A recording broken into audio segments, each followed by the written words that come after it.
क्या आप लोगों को पता है आप लोग अपनी आंखों से नहीं देखते हैं? जी हाँ, आप लोग बिल्कुल सही सुन रहे हैं। आप लोगों को मेरी बातों पर डाउट हो रहा होगा, लेकिन आज के अपने इस वीडियो में मैं आप लोगों को ये बात साबित करके दिखाऊंगा कि कैसे आप लोग अपनी आंखों से नहीं देखते हैं। वैसे तो ये वीडियो है व्हाट इज एस्ट्रोलॉजी, ज्योतिष क्या है उसके बारे में। अपनी इस वीडियो को समझने के लिए हमें ये जानना जरूरी है कि हम अपनी आंखों से नहीं देखते हैं। चलिए फिर बिना देर के हुए शुरुआत करते हैं आज के अपने इस वीडियो के साथ। हरे कृष्णा, वेदिका यूट्यूब चैनल पर आप सभी लोगों का स्वागत है। आज के अपने इस वीडियो में हम बात करेंगे व्हाट इज एस्ट्रोलॉजी के बारे में, ज्योतिष क्या है। उससे पहले हम समझते हैं कि कैसे हम अपनी आंखों से नहीं देखते। आप लोग अपने मन में एक सिचुएशन को इमेजिन कीजिए। आप लोग किसी रूम के अंदर में हैं और उस रूम में बिल्कुल भी लाइट नहीं है, आप लोगों को कुछ दिखाई नहीं दे रहा है। आप लोगों को उस रूम के अंदर में घड़ी की आवाज सुनाई दे रही है, टिक टिक टिक टिक, लेकिन वो घड़ी आप लोगों को दिख नहीं रही है। आपको मालूम घड़ी रूम के अंदर दीवार की ओर लगी हुई है, लेकिन वो घड़ी आप लोगों को दिख नहीं रही है। उस रूम के अंदर में और भी बहुत सारे सामान हैं, जैसे कि टेबल, बेड, चेयर और भी बहुत सारी चीजें, लेकिन कोई भी चीज आपको दिख नहीं रही है। अचानक से वहां पर लाइट आती है और आप लोगों को वो सारी चीजें दिखने चालू हो जाती है जो अब तक आप लोगों को नहीं दिख रही थी। इसकी आवाज थोड़ी देर पहले केवल आप सुन रहे थे, वो आपको दिखाई भी देती है। अब आपको मालूम भी चल रहा है उस घड़ी पर कितना टाइम हुआ है। आपको रूम के अंदर में और भी बहुत सारी चीजें दिखाई दे रही हैं जो उस रूम के अंदर में मौजूद थी, जैसे कि टेबल, चेयर एंड अदर चीजें। अब आप इन दोनों सिचुएशनों को थोड़ा गौर देकर सोचिए। दोनों सिचुएशन में रूम के अंदर में सारी सामानें थे, दोनों सिचुएशन में सब चीज सेम था, लेकिन एक सिचुएशन में आपको सारी सामान दिख रही थी, एक सिचुएशन में आपको कुछ भी नहीं दिख रहा था। अपनी आंखों से देखते हैं तो आंख तो आप लोगों के पास दोनों सिचुएशन में थे, लेकिन फिर भी आप उन ऑब्जेक्ट्स को एक सिचुएशन में देख पा रहे थे और एक सिचुएशन में नहीं देख पा रहे थे। तो फिर वो क्या चीज है जो हमें एक सिचुएशन में मदद कर रही थी चीजों को देखने के लिए और एक सिचुएशन में मदद नहीं कर रही थी चीजों को देखने के लिए? जी हाँ, आप लोगों ने सही गेस किया है, वो कुछ और नहीं बल्कि लाइट थी। अगर आप सोचो, आप अपने आंखों से देखते हो तो आंख तो आपके पास दोनों सिचुएशन में थे, लेकिन फिर भी आप चीजों को नहीं देख पा रहे थे। तो यहां से हम ये बात को प्रूव करते हैं कि हम लोग अपनी आंखों से नहीं देखते हैं।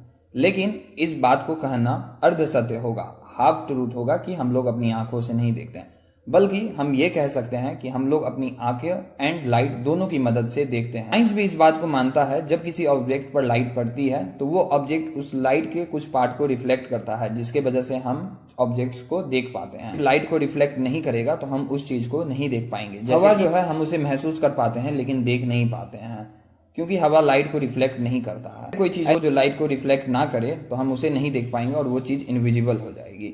ये खैर थोड़ी तकनीकी बातें थे, लेकिन इससे हटके हम अपने वीडियो पे आते होंगे। अब तक आप सोच रहे होंगे ये वीडियो तो व्हाट इज एस्ट्रोलॉजी के बारे में है कि ज्योतिष क्या है, लेकिन यहाँ पर हम लाइट, आंखें, इन सब क्या चीजों के बारे में बात कर रहे हैं। जी हाँ, अब हम अपने मेन पॉइंट पे चलते हैं। आप लोगों को अब मैं समझाता हूँ कि एस्ट्रोलॉजी क्या है। जैसा कि अभी आपने इमेजिन किए हुए सिचुएशन में देखा, एक सिचुएशन में आप चीजों को देख पा रहे थे, एक सिचुएशन में आप चीजों को नहीं देख पा रहे थे। लेकिन वो कौन सा सिचुएशन था जिसमें आप चीजों को देख पा रहे थे और कैसे? वो दूसरा सिचुएशन था जिसमें आप चीजों को देख पा रहे थे और वो आप देख पा रहे थे लाइट की मदद से। जैसा कि अभी हमने देखा कि एक कमरे के अंदर में बिना लाइट की वजह से हम कुछ भी चीजें नहीं देख पा रहे थे, लाइट की ही हेल्प से हम चीजों को देख पा रहे थे। ऐसे ही इस दुनिया में हमें अपनी जर्नी को तय करने के लिए एक लाइट की जरूरत होती है, और वो लाइट और कुछ नहीं बल्कि एस्ट्रोलॉजी। एस्ट्रोलॉजी का नॉलेज ही है जो हमें इस दुनिया को मदद करता है उसे एज इट इज देखने के लिए, जैसा वो है उस रूप में, ना कि जैसा वो अपने आप को दिखाने का कोशिश कर रहा है। एस्ट्रोलॉजी, जिसे हम हिंदी में ज्योतिष भी कहते हैं, अगर आप इस शब्द को गौर से देखोगे तो ये शब्द जो है दो शब्दों से बना हुआ है, ज्योत प्लस ईश। ज्योत जो है वो ज्योति शब्द से आया है और ईश जो है वो ईश्वर शब्द से आया है। यानी यहाँ पर ज्योतिष का मतलब होता है ईश्वर की ज्योत, यानी कि ईश्वर की रोशनी, लाइट ऑफ गॉड। अगर आप एस्ट्रोलॉजी, जिसका कि हिंदी मीनिंग ज्योतिष होता है, इस शब्द को गौर से देखते हो तो आपको मालूम चलता है इसका मतलब भी यही होता है कि ईश्वर की रोशनी। तो आइए हम इसे भी एक एक कर देखते हैं। फर्स्ट यूज जो एस्ट्रोलॉजी का हम कर सकते हैं वो है for better decision making. Astrology का जो सबसे बड़ा यूज है वो है डिसीजन मेकिंग के लिए। डिसीजन मेकिंग को लेकर कितने सारे कोर्सेज हैं, कितने सारे वीडियो हैं, कितने सारे आर्टिकल्स और कितने सारे आपको कंटेंट मिल जाएंगे, लेकिन फिर भी कहीं ना कहीं हम अच्छे डिसीजन लेने में स्ट्रगल करते हैं। हम उन सही डिसीजन नहीं ले पाते हैं और बहुत बार हमारे डिसीजन गलत होते हैं। लेकिन आप लोगों को इससे पहले मालूम हो या ना हो, एस्ट्रोलॉजी का यूज करके हम अपने डिसीजन को और भी अच्छा कर सकते हैं। कैसे? एक छोटा सा एग्जाम्पल मैं आप लोगों को बताता हूँ। अभी 5-6 महीने पहले मेरे पास एक पर्सन आए थे कंसल्टेशन के लिए। वो अपना जॉब स्विच करने वाले थे। वो जो जॉब स्विच कर रहे थे, उस जॉब स्विच करने के बाद उनके पास जो 2 जगह की अपॉर्चुनिटी थी, उनके पास 2 ऐसे शहर थे जहां वो जा सकते थे। वो 2 शहर में जा सकते थे अपने करियर का एक न्यू चैप्टर स्टार्ट करने के लिए, लेकिन वो कंफ्यूज थे, वो इस बात का डिसीजन नहीं ले पा रहे थे। उन्होंने मुझसे कंसल्ट किया। जब उन्होंने मुझसे कंसल्ट किया तो मैंने उनसे थोड़ा सा टाइम मांगा कि कुंडली को अच्छे तरीके से एनालिसिस किया, और उसके बाद मैंने उनको एक सिंपल सा बोला, आप वैसे शहर में जाएं जिसके आसपास में वाटर बॉडीज हो। और उन्होंने भी मुझे बताया कि जो 2 शहर है उसमें से एक शहर जो है उसके आसपास में वाटर बॉडीज नहीं है, लेकिन दूसरा जो शहर है उसके पास में ही समुद्र है। और आप लोगों ने सही पकड़ा, वो शहर और कुछ नहीं, मुंबई था।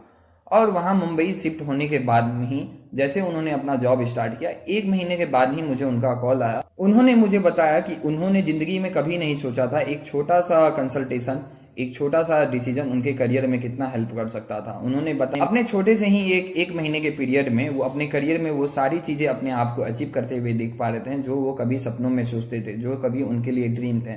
और उन्होंने बताया कि उनको जो मैंने सजेस्ट किया था एक वाटर बॉडी वाले शहर में जाने के लिए, वो उनको बहुत हेल्प किया। ये छोटा सा डिसीजन उनके करियर में उनको बहुत बड़ा हेल्प किया। तो यहाँ पर इस एग्जाम्पल में हम लोगों ने देखा कैसे जो एक पर्सन अभी डुअलिटी में था कि वो 2 शहर में से किस शहर को चुने, उसको दोनों शहर के ऑप्शन इक्वल दिख रहे थे, लेकिन एस्ट्रोलॉजी के एक टिप ने उनके करियर में 4 चांद लगा दिया। अब हम समझते हैं सेकेंड यूज ऑफ एस्ट्रोलॉजी के बारे में कि एस्ट्रोलॉजी को हम कैसे दूसरे तरीके से यूज करते हैं। एस्ट्रोलॉजी का जो यूज है वो हम लोगों को अच्छी तरह से समझने के लिए, लोग का क्या नेचर है, वो किस इंटेंशन से हमारे पास में आए हैं, इससे हम समझ सकते हैं। रोजाना की जिंदगी में हम रोज अलग अलग लोगों से मिलते रहते हैं, और बहुत बार लोग कुछ अच्छे नेचर के हमें मिलते हैं, और बहुत बार ऐसे लोग आते हैं जिनके इंटेंशन के बारे में हमें नहीं मालूम रहता है। लेकिन जब आप एस्ट्रोलॉजी को अच्छे से सीखोगे, एस्ट्रोलॉजी को आप आत्मसात करोगे, उसका आप यूज करना चालू करोगे और एस्ट्रोलॉजी को आप सब समझोगे, एस्ट्रोलॉजी जो है यहाँ पर आपको 2 तरीके से बेनिफिट करेगा। सबसे पहला है सामने वाले पर्सन के नेचर को समझने के लिए कि सामने वाला पर्सन का नेचर किस तरह का है, एंड फिर आप उसी के अकॉर्डिंग उनके साथ डील कर सकोगे, जो कि आपको हेल्प भी करेगा आपके रिलेशनशिप को मजबूत करने के लिए। बहुत बार हमें अपने लाइफ पार्टनर, हमें अपने पेरेंट्स या हमें अपने बच्चों के नेचर नहीं मालूम रहते हैं, लेकिन जब हम एस्ट्रोलॉजी को समझते हैं तो उससे हमें मालूम चलता है ये सामने वाला पर्सन का नेचर कैसा है। जब हम उनके चार्ट को थोड़ा एनालिसिस करते हैं और उन्हें गौर से देखते हैं, ये तो एक तरीका था कि पर्सन को जानने का। दूसरा जो है कि बहुत बार हम लोगों से मिलते हैं तो हमें नहीं मालूम होता है कि पर्सन का इंटेंशन क्या है, लेकिन जब हम एस्ट्रोलॉजी को समझेंगे और जिनके साथ हम डील करते हैं उनको थोड़ा गौर करके थोड़ा उन पर फोकस करेंगे, उनको हम एनालिसिस करने का जरूरी समझेंगे। अगर उनका बर्थ डिटेल है हमारे पास, उनकी कुंडली को हम देखेंगे तो हमें मालूम चल जाएगा कि ये पर्सन किस तरह का इंटेंशन रखा हुआ है, ये पर्सन किस तरह का है। क्या ये पर्सन आपके साथ पैसों का चीट कर सकता है, क्या ये पर्सन आपके साथ प्रॉपर्टी का चीट कर सकता है, क्या ये पर्सन आपको मैनिपुलेट करने का कोशिश कर रहा है, और भी बहुत सारी चीजें। उनका जो इंटेंशन है वो हमें बिल्कुल साफ साफ दिखाई देगा अगर हम एस्ट्रोलॉजी को अच्छे तरीके से यूज करें। ये तो हमने बात किया एस्ट्रोलॉजी का सेकेंड यूज के बारे में। अब हम देखते हैं third use of astrology. Third use जो एस्ट्रोलॉजी का है वो है better preparation for life challenges. हमारी जिंदगी में बहुत सारे चैलेंजेस आते हैं। बहुत बार ये चैलेंज जब हमारे पास आते हैं तो हम सोचते हैं अगर हमें पहले से मालूम होता है ऐसा होने वाला है तो हम ऐसा कर सकते हैं, अगर हमें मालूम होता है कि वैसा होने वाला है तो हम वैसा कर सकते हैं। लेकिन ये चीज हमें मालूम नहीं होती है और अचानक से ये जो चैलेंजेस आते हैं तो हम बिल्कुल उस समय में असमंजस में पड़ जाते हैं कि हम कैसे इस चैलेंजेस को टैकल करें। उस समय में बस एक चैलेंज आता है तो एक ही चीज नहीं आती है, उसके साथ और 2-3 चीजें भी आ जाती हैं कि ऊपर में हमें काम करना पड़ता है, जिसे हमें टैकल करना पड़ता है। एक एग्जाम्पल से हम समझते हैं। बहुत बार ऐसा होता है कि किसी फैमिली के अंदर में किसी पर्सन का एक्सीडेंट हो जाता है और वो उस फैमिली का कमाने वाला पर्सन है।